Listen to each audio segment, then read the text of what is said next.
O, mapapansin mo naman, yung anchor na yon kahit minsan. Kahit minsan. Okay, Di man lang niya ako tinawag sa programa niya.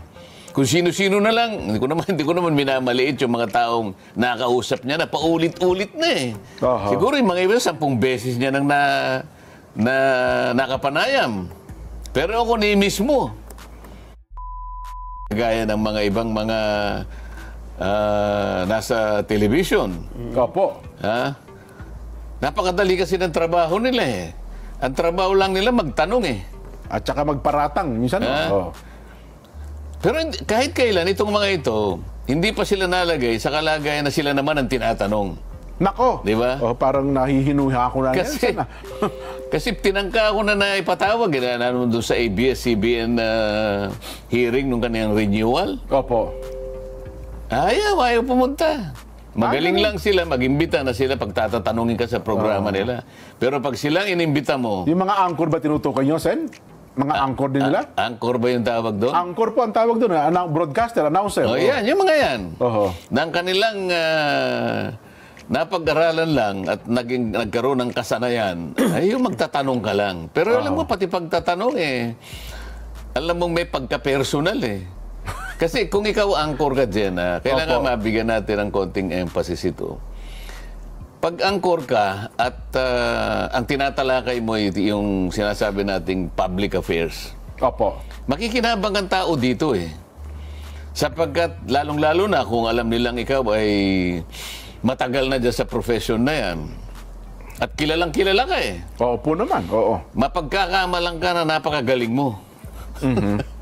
Depende sa mga taong kinakausap mo, di ba? Opo. Ibig sabihin, naniniwala sila sa iyo. Nagkakaroon sila ng paniniwala na maaring lahat ng naririnig nila, lalo na sa pagtalakay mo ng mga issues, nakakakuha sila ng mga batayang impormasyon na nakapagbibigay sila ng iba yung kaalaman. Nagmumold yun sa isipan ng tao. Ngayon, pananagutan mo bilang anchor na huwag ka maging bias, Kailangan kailangan objective ka. Para hindi mo mailigaw ang tao sa paniwala na dahil nga sa pagtatanong mo, akala mo yung taong pinararatangan mo, akala mo'y ganon. Tama. Kapag hindi ka objective, pag hindi ka nasa gitna, hindi ka dapat nandun Sa akin lang. Sa akin lang. Kasi ang responsibilidad mo, napakalaki.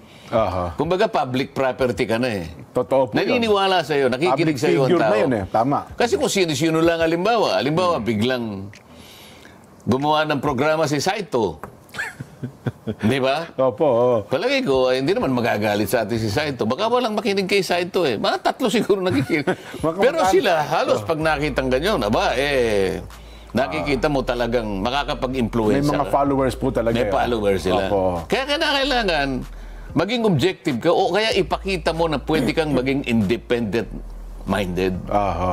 Yun ang tungkulin mo. Sa ganung paraan, ang tao makikinabang. Pero halimbawa, kunwari si Nelson, congressman. Bakit naman si Nelson nilagay sa sa isang committee sa Committee on Sports? Ano namang alam na, mga ganon. Bakit mo...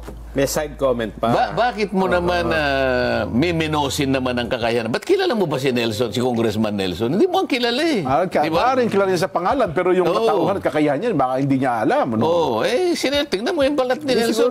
Hindi man maputi ka niya. Bakit nilagay mo sa sports? Okay sana, San, kung talagang tinitingnan lang yung qualification. Pero kung may mga nauna pang pangyayari, ang tanong ay, paano nanalo yung taong yan? Yun na nga Sa umpisa pa lang, hindi mo na napakita na ikaw may kakayahang maging objective. Yung walang personalan, doon kakikilalanin ng tao Doon nila makikita na meron silang pakikinabangan sa bahagi ng iyong palatuntunan.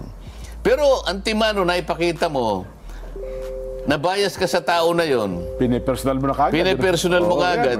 Paano mo pa siya mapapaniwala na yung pagtalakay mo sa isang issue na yan ay objektibo na. Ay objective. Hindi na. Wala na yun. Wala na Oo. Ang problema ho doon, Sen, gumagamit siya ng ibang tao. Baka iniisip niya, magsalita ng hindi maganda, yung ini-interview niya, doon sa mga pinatutungkulan niya, Sen.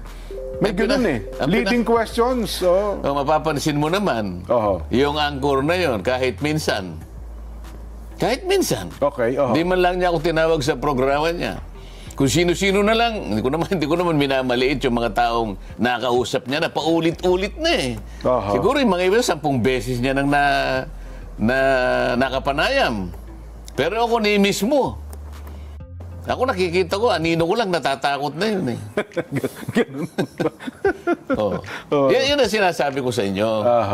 Pero dito sa ating palatuntunan, nakikita naman nila na gitna tayo. Ay, opo Pag tumalakay tayo ng isang subject matter, wala tayong sinisino. Nilalatag natin. Opo, Hindi, wala tayong basta pinasasama lang. Pinakikita lang natin ang bawat punto para makita nila silang mamimili at the end of the day, Jen, Nelson. Opo. Ay sila yung bayan, tama kayo. Sila yung maaring magporma ng sariling opinion kung alin yung mas tama.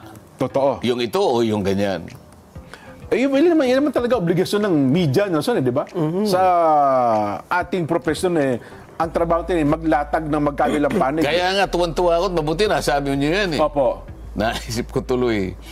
Hindi ba ako nahirang nga sa Blue Ribbon Committee? Opo.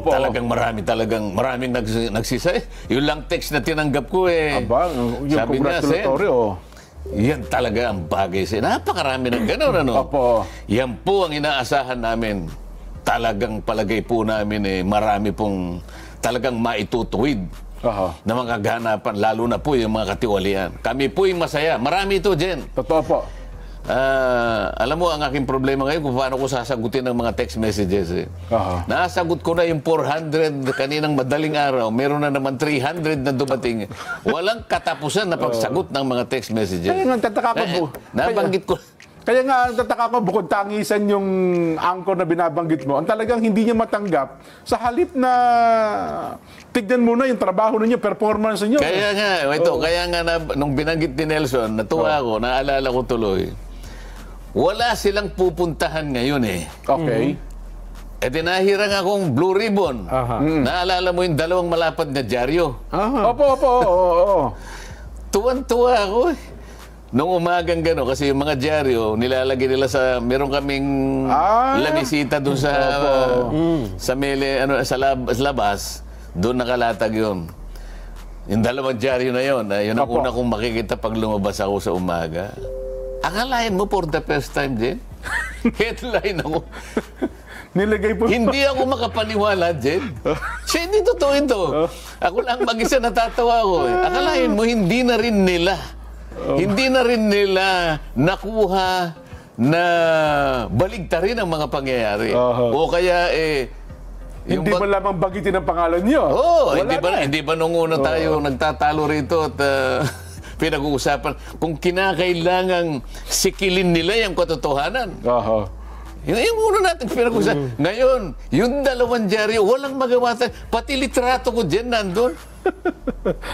Wala. Alam mo ginawa ni Mrs. Jen? Opo. Dahil siguro pinag-uusapan din na ginupit niya yung buong page. At talagang nilagay niya sa kanyang Bakit palaminate pa ni Ma'am Edna po yun? for the first time. Opo. At for the first time, ay ire-report kayo ni Mayan Corbera. Kasi hindi kayo nire-report nito Ito ay reaction dun sa nagtanong Sen Nagtanong kasi, bakit kasi si Senador Marcoleta ang nilalagay niyo dyan sa Blue Ribbon? First timer yan First timer ka, neophyte, neophyte yan Bakit yan? Bakit? Ito po ang sagot.